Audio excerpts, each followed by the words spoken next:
Ya, sebelum kita berlanjut dialognya, pemirsa, kita coba sapa dulu kan kami ada Agam Rizky di Rumah Sakit Polri untuk mengetahui perkembangan seputar ketujuh jenazah yang kemudian disemayamkan di sana. Agam, laporannya. Ya baik Alfat dan juga pemirsa, memang hingga saat ini dari pihak Rumah Sakit Polri Kramat Jati masih melakukan rekonsiliasi terhadap 7 korban yang ditemukan mengambang pada tanggal 22 September lalu. Dan proses rekonsiliasi ini berarti memang dari pihak Rumah Sakit Polri akan mencocokkan data secara antemortem dan juga postmortem untuk mendapati hasil identifikasi jenazah. Dan sejauh ini memang dari pihak Rumah Sakit Polri Kramat Jati juga telah menerima data antemortem terhadap 5 keluarga yang mengarah kepada 7 jenazah. Namun memang masih dilakukan pendalaman terkait identifikasi para jenazah tersebut.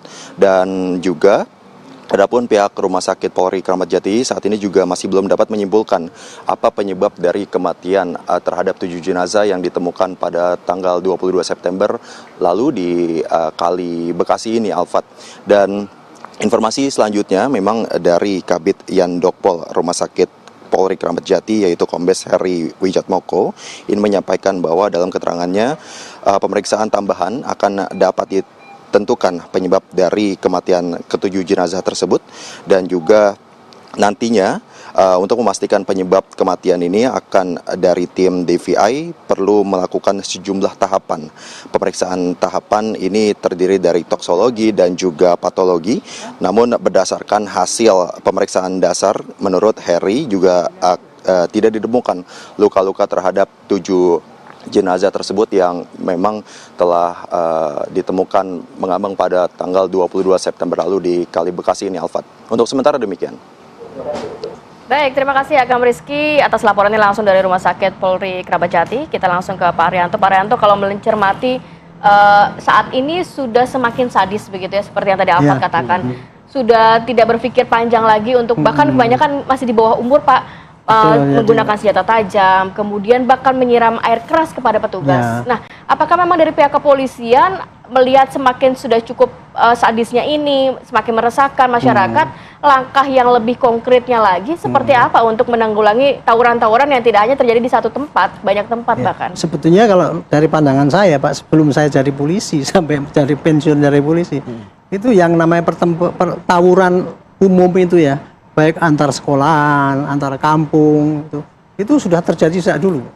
Cuman dulu tidak terekspos ya, kalau sekarang lebih terekspos. Dan kemudian kebrutalan atau keberanian daripada masyarakat untuk itu terhadap aparat petugas itu juga sudah banyak juga yang terjadi. Tapi sekarang terekspos, contohnya adalah disiram itu. Itu menurut hemat saya karena ya memang penanggulangan terhadap tawuran, istilahnya tawuran itu sebetulnya kalau seandainya secara teoritis dikerjakan itu mungkin akan bisa menekan. Karena kalau yang penanggulangan yang paling efektif itu sesuai dengan aturan tugas polisi itu nomor 1 itu pencegahan ya, deteksi intelijen, kemudian mencegah, membina, dan kemudian mencegah untuk mengurangi kesempatan, dan terakhir menindak. Jadi kita tidak bisa digantungkan kepada bagaimana penindakan polisi untuk menghadapi itu. Tapi sayangnya sampai sekarang ya, upaya untuk mendeteksi kejadian antar tawuran itu sendiri sampai sekarang belum terlembaga di seluruh oleh polisi di seluruh Indonesia. Harusnya dilembagakan, ada mestinya ada gitu. Pelembagaan dari polisi sekarang, karena kayak gitu mestinya polisi itu sekarang yang nanam informasi intelijen ya, informan lah ya. Di sekolah, di kampung yang sering terjadi itu pasang aja ini WA, kalau ada apa-apa tolong beritahukan ke saya. Karena tidak pernah ada tawuran yang terjadi seketika, nggak mungkin ada. Ya, pasti ada rencana. Dan lain apabila itu langsung secara dini disampaikan, maka polisi akan bisa mencegah duluan. CCTV itu kalau sudah terjadi baru bisa dimonitor. Tapi kalau yang namanya intelijen itu, informan ya itu bisa. Nah, ini sampai sekarang itu yang belum terjadi menurut hemat saya, karena penanggulangannya yang belum efektif karena faktor deteksi itu kurang didalami oleh aparat gitu. Dan kemudian kenapa jadi sadis, saya pikir ini menurut saya ini sebagai warning pada polisi bahwa gitulah rakyat ataupun masyarakat menghadapi polisi, maka konsekuensinya polisi yang di lapangan harus dilengkapi dengan alat yang kira-kira yang bisa melindungi keamanannya dan alat yang jangan sampai menimbulkan kebrutalan untuk menindak gitu. Mestinya kayak gitu. Jadi kalau Baik. semua dicegah itu barangkali ya paling tidak bisa menekan. Meminimalisir. Oke. Iya. Bang Reza, kalau Anda melihat soal pencegahan ini kan sebenarnya menjadi faktor utama lah untuk bisa mengurangi angka-angka tawuran seperti ini. Tapi kenapa sampai saat ini tindakan pencegahan dini itu sepertinya sulit sekali dilakukan oleh pihak kepolisian? Kalau Anda melihatnya seperti apa? Spesifik kalau kita bicara pelaku tawuran yang notabene masih berusia anak-anak termasuk remaja, maka memang kita diharuskan untuk memiliki bentangan perhatian jauh lebih luas. Sebagai misal begini, kalau kita berhadapan dengan pelaku yang berusia dewasa, kita cukup memfokuskan pertanggungjawaban apa yang akan kita tagih kepada pelaku dewasa tersebut. Tapi begitu ternyata yang duduk di kursi pesakitan adalah anak-anak, termasuk remaja, maka tidak boleh kita memusatkan perhatian hanya kepada yang bersangkutan. Seketika, dari sudut pandang psikologi forensik, kita harus menerapkan apa yang diistilahkan sebagai bioecological model bioekologis. Mulai dari si anak, meluas ke keluarga, meluas ke teman-teman sebaya, meluas ke masyarakat lebih luas, dan seterusnya, dan seterusnya, dan seterusnya. Misalnya, ketika ada seorang pelaku perkelahian berusia dewasa yang diketahui menenggak minuman keras, maka situasi menenggak minuman keras itu bisa dijadikan sebagai hal yang memberatkan hukuman bagi yang bersangkutan. Tapi ketika ada anak termasuk remaja melakukan tawuran diketahui menenggak minuman keras, maka pertanyaan harus berubah bahwa ini siapa gerangan yang lepas tangan dari beredarnya minuman keras di tengah masyarakat.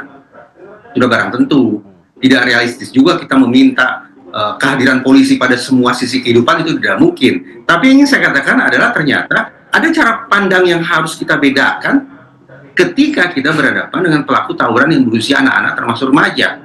Implikasinya apa?